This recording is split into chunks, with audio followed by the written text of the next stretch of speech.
kita lanjut ke video pembahasan EOQ ini, aku bakal bahas kenapa sih kita harus membutuhkan EOQ. Yang pertama itu agar tidak terjadinya overstock. Nah, untuk menghindari overstock ini kita menggunakan EOQ. Agar apa? Agar gudang tidak penuh.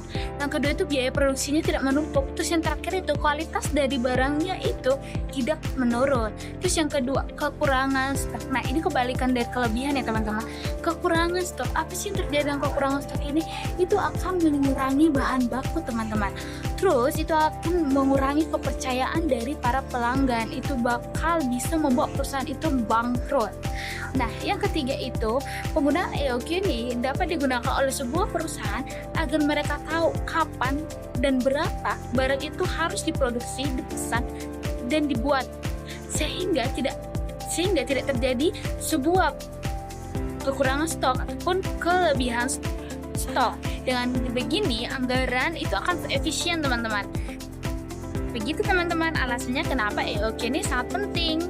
Halo guys, jadi di sini tuh aku akan menjelaskan tentang EOQ atau yang biasa disebut dalam bahasa Inggris itu adalah Economic Order Quantity.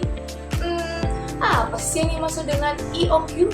EOQ itu adalah metode untuk menentukan jumlah biaya pemesanan yang paling ekonomis. Emang tujuannya apa sih? Tujuannya itu adalah untuk meminimalkan total biaya pemesanan seperti biaya pemesanan dan biaya penyimpanan. Jadi di dalam EOQ itu terdapat dua komponen utama, di mana komponen utamanya yang pertama itu adalah biaya pemesanan atau kata lainnya itu adalah ordering cost. Jadi biaya pemesanan itu adalah biaya yang setiap kali kita melakukan pemesanan.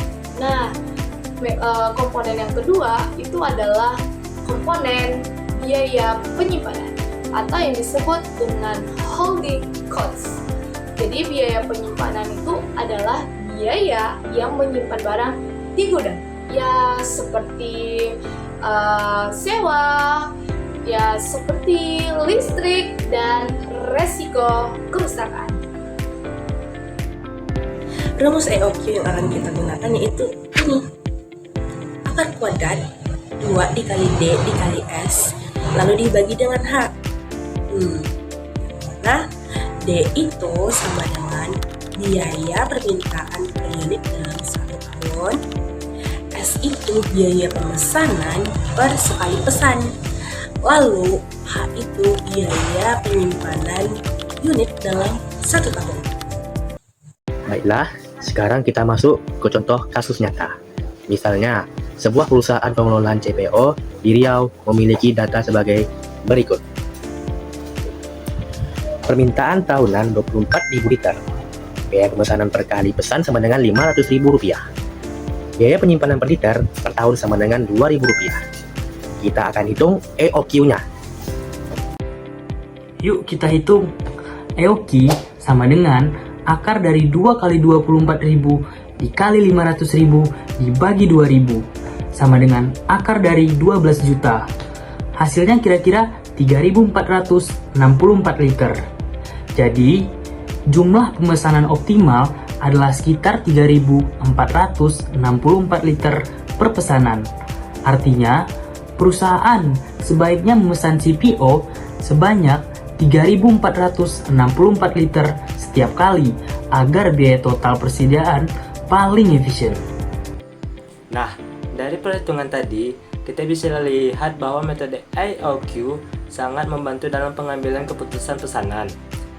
Dengan EOQ, perusahaan bisa menghindari kelebihan stok, mengurangi biaya gudang, dan juga meningkatkan efisiensi operasional.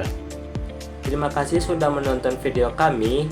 Jangan lupa like, share, and subscribe untuk konten edukasi lainnya. Sampai jumpa. Dadah.